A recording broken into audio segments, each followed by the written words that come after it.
Women like me don't brag about men like you, my girlfriend said during a friend's birthday dinner while laughing at her own joke.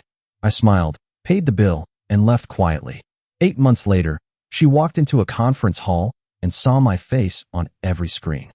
Women like me don't brag about men like you. She said it casually, like she was commenting on the weather outside, like it cost her nothing. I didn't answer. Instead, I picked up my glass of water and took a slow sip. I looked at the candle burning at the center of the table. That's when I realized she hadn't said it to hurt me. She'd said it because she actually believed it. I didn't argue. I didn't defend myself. I simply set the glass down, caught the waiter's eye, and asked for the check. I paid. All of it. Then I smiled at everyone at the table, folded my napkin, and walked out into the cold New York night. I thought I was just leaving a dinner. Months later, I'd realize I had changed all of our lives. I lost something that night. Not her. Not yet. I lost the version of myself that was still willing to shrink quietly to fit inside someone else's idea of what I was worth. I believed, for 4 years, that love meant patience. That if you stayed consistent, stayed calm, stayed loyal, eventually the person next to you would see you clearly. I trusted that. I trusted her. What I didn't know was that this wasn't the beginning of something going wrong. It was already the end. Everything that came after was just the echo of a door that had already closed. If you enjoy real stories like this, subscribe, because what happened next changed everything for me. I was 31. We'd been together 3.5 years. Brooke worked in brand strategy at a mid-size agency in Midtown. I owned a small consulting firm, digital infrastructure, mostly for mid-market companies trying to modernize without burning their budgets. We lived in a one-bedroom in the West Village. That's enough. The dinner was for Summer's birthday. Summer was Brooke's closest friend. Sharp, loud in the best way, the kind of person who made every room feel like a party that had already started. There were 8 of us at a long table at a restaurant in Soho. Candles everywhere. Overpriced cocktails. The kind of place where the bread costs $12 and everyone pretends not to notice. I was the quietest one there. That wasn't unusual. Brooke's friend group was loud and quick and socially fluent in a way that required constant performance. I wasn't built for performance. I was built for work. Somewhere between the 3rd round of drinks and the main course, one of the women, Chelsea, Brooke's colleague, asked around the table what everyone's partners did for a living. It was one of those questions that sounds casual, but isn't. Brooke's turn came. She smiled, picked up her wine glass, and said it. Women like me don't brag about men like you. The table laughed. Brooke laughed too, a little too long, a little too comfortable, like she'd been waiting for the right room to use it. I looked at her. She didn't look back. She was already moving the conversation forward, already redirecting, already performing. Something felt wrong. I couldn't explain why. Not yet. At the time, I told myself it was a joke, that she'd had too much wine, that the social pressure of the table had made her reach for something sharp when she should have reached for something kind. I told myself a lot of things that night. I was good at that. The check came. I didn't make a scene.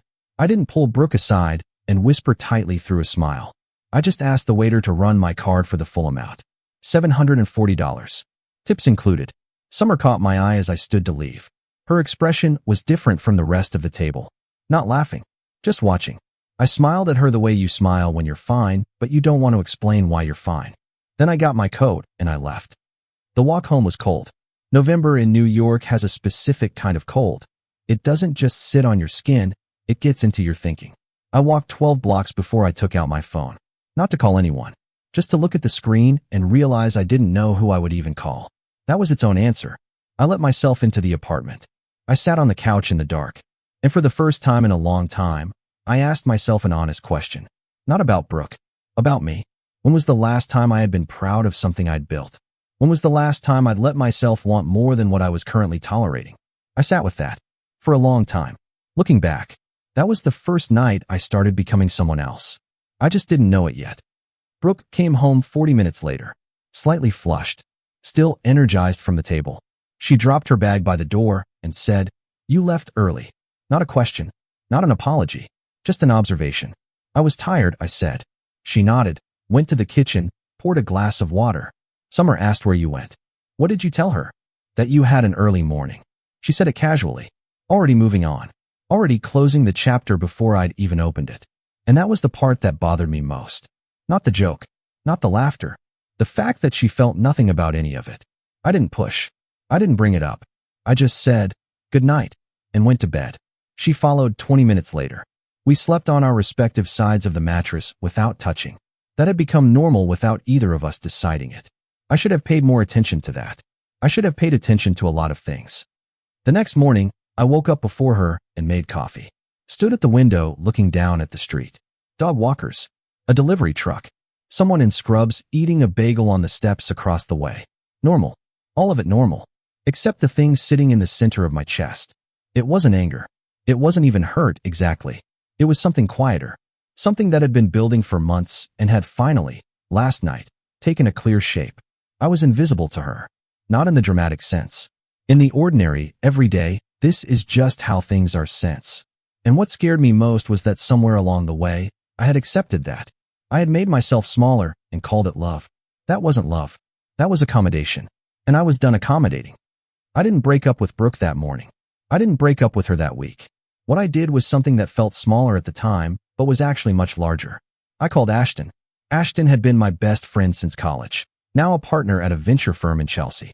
Sharp, direct, someone who told you what you needed to hear instead of what you wanted. We got coffee on a Wednesday. He listened while I told him about the dinner. He didn't say, "She was probably just joking." He didn't say, "You're being sensitive." He said, "What are you going to do with it?" "What do you mean?" "The thing she said. The fact that she said it. What are you going to do with the information?" I stared at my cup. "I don't know yet." "Yes, you do," he said. "You just haven't admitted it to yourself." He was right. I already knew. I just needed a few more weeks to stop lying about it. But here's what I also told Ashton that morning. The other thing. The thing that had nothing to do with Brooke and everything to do with me. "I've been sitting on an idea for 2 years, I said. "What kind of idea?" "A platform. For mid-market companies. Not consulting, actual SaaS. Infrastructure analytics, but simplified. I've been building the back end in my spare time for 8 months. Ashton put his cup down. 8 months, and you're just telling me now? I didn't know if it was real. Is it real? I thought about it. Yeah, I said. I think it actually is. He leaned back. Looked at me the way he looked at pitches. Send me what you have. I did. He read it that night. Called me at 11:30 p.m. This is real, he said. This is actually real. Why have you been sitting on this? I didn't answer right away, because the honest answer was uncomfortable. I'd been sitting on it because somewhere in the slow erosion of the last few years, I had stopped believing I was someone who built real things. I had been managed down, not by the market, not by timing, by proximity to someone who didn't see me. That wasn't the worst part. The worst part was that I had let it happen. December came.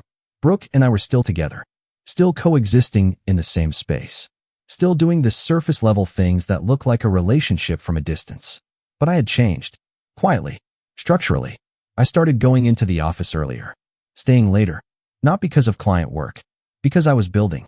Ashton had connected me with 2 other people, Lucas, a product engineer he trusted, and Evan, who handled go-to-market strategy for early-stage startups. We started meeting on Tuesday and Thursday evenings. A conference room Ashton lent us. Whiteboards. Cold brew.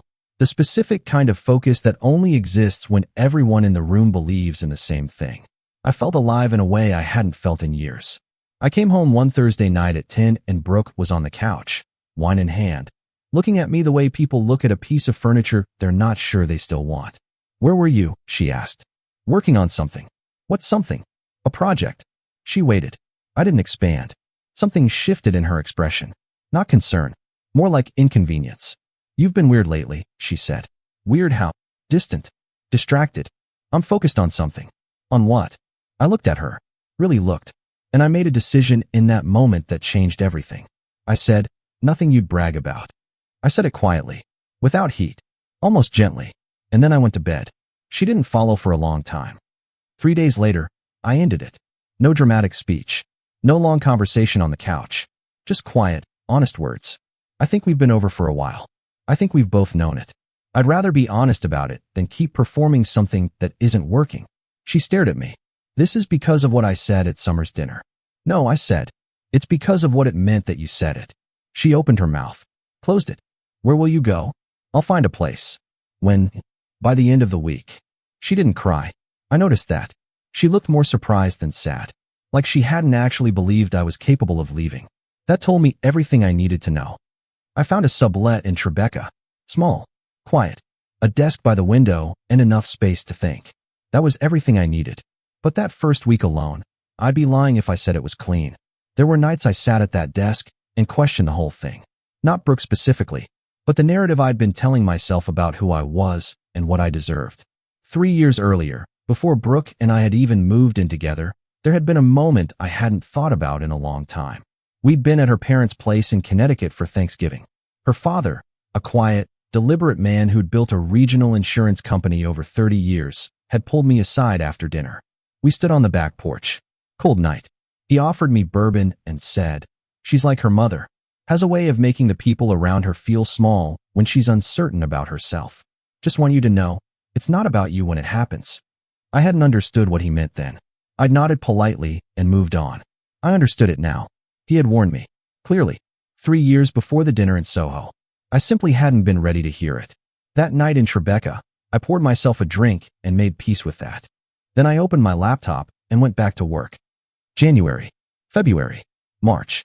I stopped waiting for things to feel right before I acted. I acted, and then things started to feel right. Lucas had finished the core build of the platform by late February. We were calling it Ground Line, infrastructure analytics with a clean interface that mid-size operations teams could actually use without a dedicated IT department. Ashton came in as our first investor, brought in 2 others. We closed a small seed round in March. Not enough to change anyone's life. Enough to make it real. Enough to rent an actual office in the Flatiron district. Enough to hire 2 more people. I signed the lease on a Thursday, stood in the empty office afterward, and looked at the raw space. Concrete floors, big windows.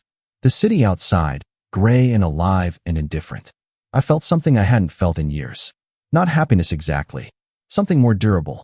I smiled. Not for anyone. Just because it was true. Evan called me that same afternoon.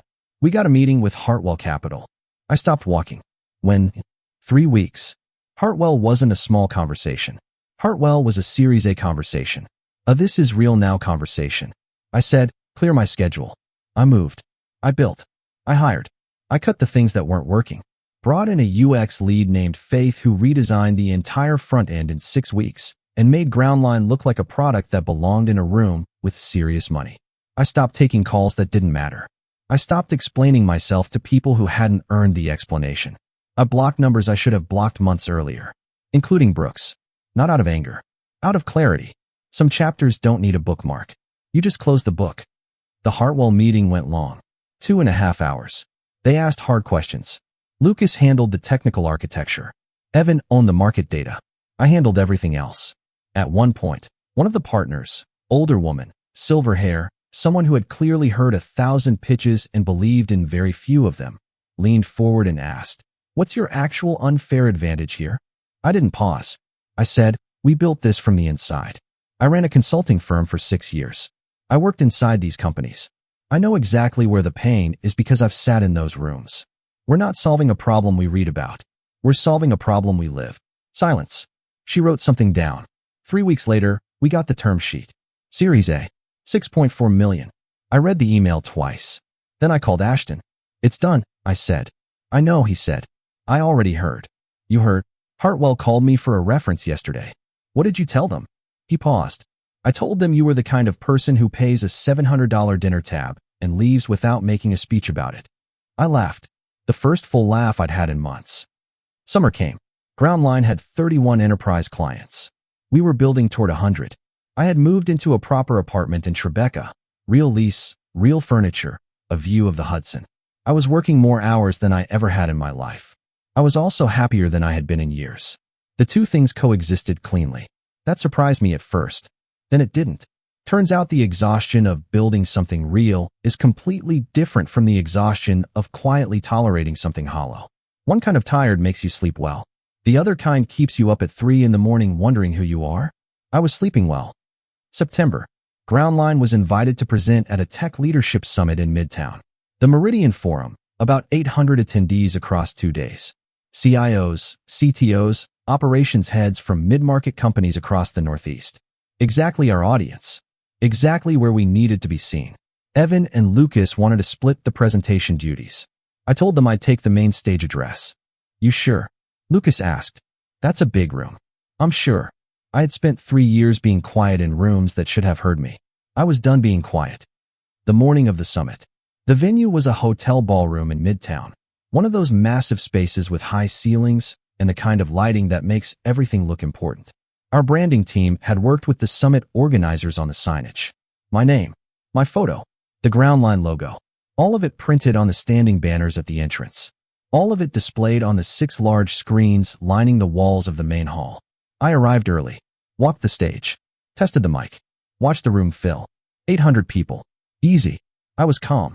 I had done something harder than this. I had survived being someone's punchline without letting it become my ending. I found out later what happened next. Not from her. From Summer.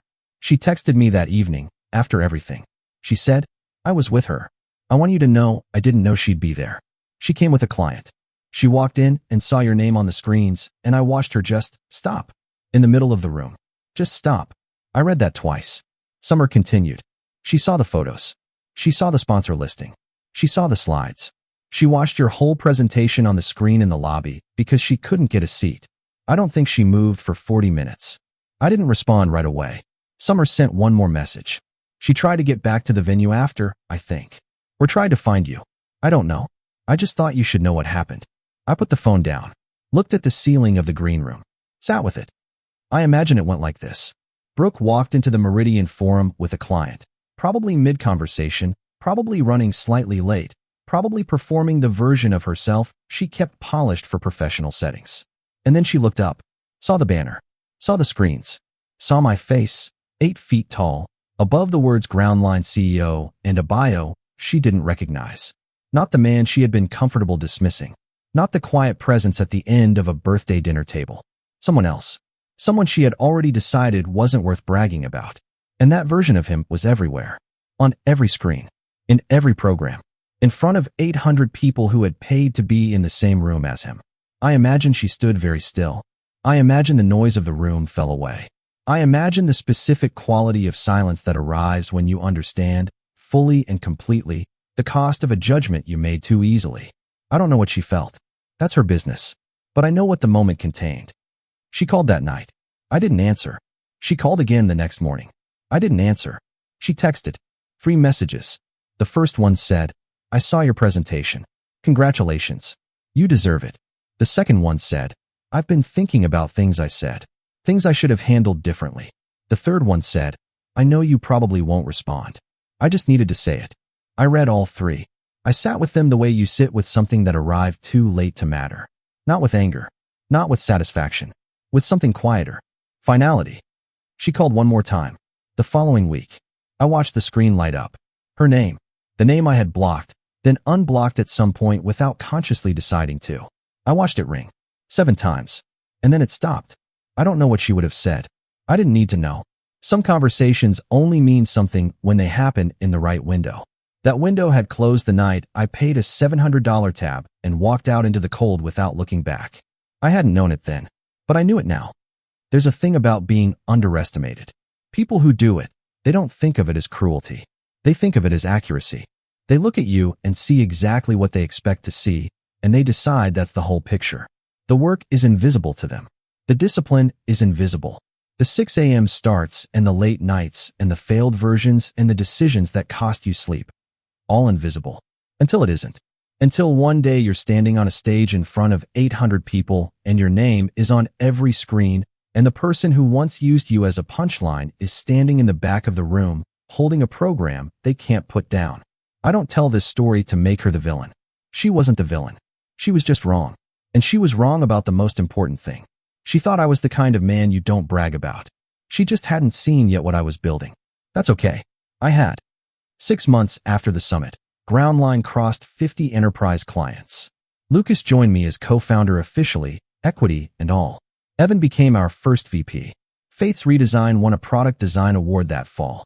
Ashton invited me to speak at his firm's annual investor day. I stood at that podium and looked out at 200 people who were waiting to hear what I had to say. I thought about a birthday dinner in Soho. A candle on a table. A joke that cost nothing to say and everything to mean. I thought about a man who paid the check quietly and walked out into the cold. And I thought about what that man had done next. Not for her. Not to prove anything to the table. For himself. Because he finally decided he was worth the effort. I stepped up to the mic. And I spoke. She never called again after that final missed call. Summer and I still talk sometimes. She's good. She texted me last spring just to check in. She asked how I was doing. I told her I was doing well. She said, "I know. I can see it." That was enough. Some doors only close once. By the time Brooke understood what she'd let walk out into that November night, I was already somewhere she couldn't follow. Not because I had locked her out, but because I had simply moved forward. And I hadn't stopped.